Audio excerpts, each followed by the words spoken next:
When I started listening to jazz and trying to play it, then a huge part of what I found exciting about it was that the lines were mysterious and complicated, and at the same time made sense and did not seem completely random. This was what made me try to pick up phrases from Charlie Parker and John Scofield. I wanted to figure out how that music worked and how I could learn to play like that. Now that turned out to be pretty difficult, but there are some basic things that you want to understand about jazz licks and jazz solos that will help you learn to play a lot faster. Things that I spent years figuring out, but that are an important part of what makes your solos sound like jazz.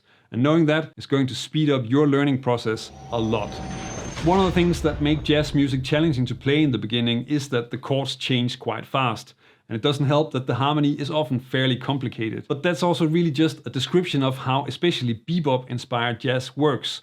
The lines you play in a solo will connect with the changes, and often they're so clear that you can tell what the chords are just from listening to the solo line. The next example has a lot of chord tones in the melody, and especially on beat 1 of the bar, so that when the new chord starts, then there's a clear connection between the new chord and the note in the solo.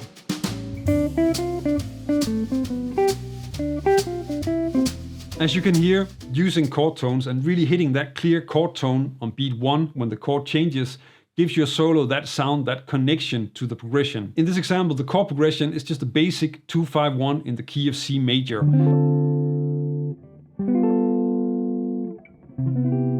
And this progression is, as you probably already know, one of the most common progressions in jazz. And you'll find that all over a lot of jazz songs. When you start improvising over the chords, then you want to know the chord tones of each chord, what you also call the arpeggio of the chord. Now, one way you can practice this could be a simple exercise like this.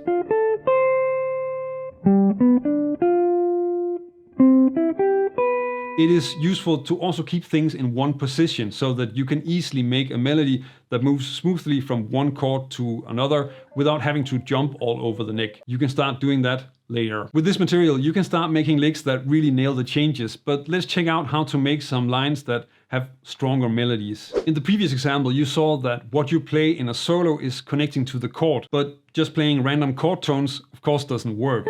It still has to make sense as a melody, and especially the transition from one chord to the next is important. This is often described as forward motion, and when you play a solo, then you play lines that aim for a target note in the next chord. Something like this.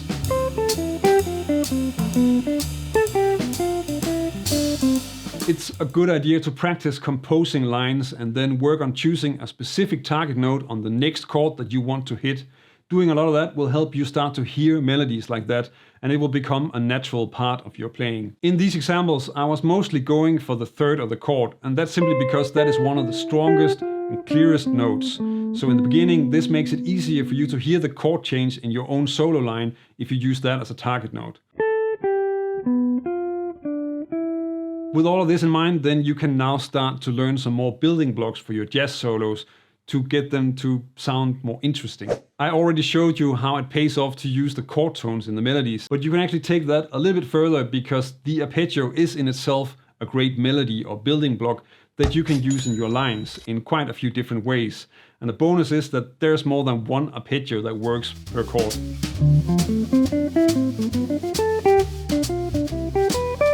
Here you have the D-7 arpeggio on the D-7 chord. But there are some other options for arpeggios as well. The arpeggio on the G7 chord is a B-half diminished, which is the arpeggio from the third of the chord. And I'm playing it as a triplet, which is a nice way to change the rhythm as well. Now, just to quickly explain the science behind the arpeggio from the third, if you look at the notes of a G7 chord and the B-half diminished chord together, then you can see that they mostly contain the same notes. And the difference is that you add a ninth to the sound when you're using a B-half diminished instead of a G7. This same technique is actually used on the C major 7 in this example, where the arpeggio from the third is an E-7 arpeggio. Until now, everything was about the right notes, but let's start to make it a bit more spicy with some wrong notes. One of the things that often stand out when you both listen to a line or just look at a transcription is that there are a lot of chromatic notes in there. Chromatic phrases are used in different ways, and in this next example, you will see a few examples of that.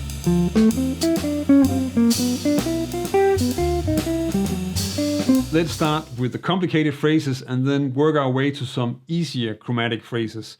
The first chromatic phrase on the D minor 7 arpeggio is actually used as a way to create some tension that helps you move to G7. A phrase like this is called an enclosure, which is really just a short melody that moves to a target note. In this case, the B on G7. And in a way, it's helping the transition from D minor 7 to G7. A shorter enclosure is used on the G7 for exactly the same purpose, to take us from G7 to C major 7.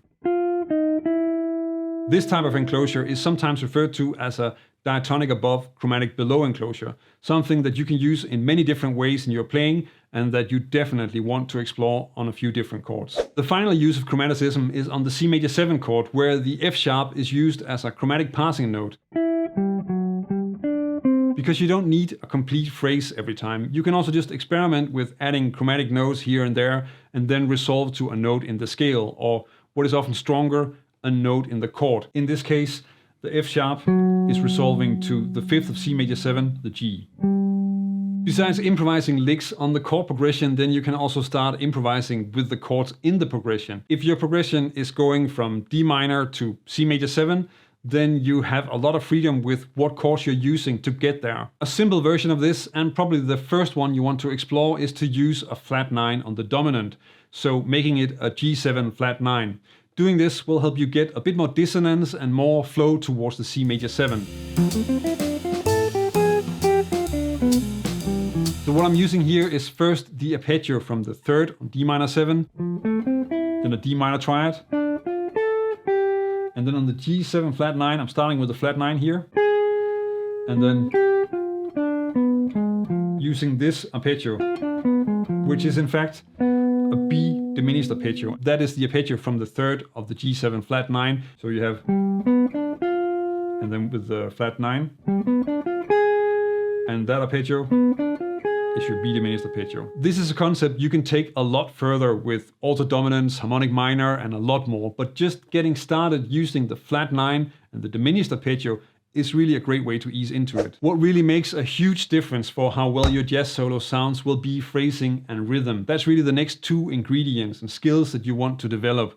And one of the ways that you can really get that into your ears and into your playing is to start learning some solos by ear. That might sound incredibly difficult, but it certainly doesn't have to be. Just check out this video where I recommend some solos that are very useful and both easy and short to get you started learning jazz by ear.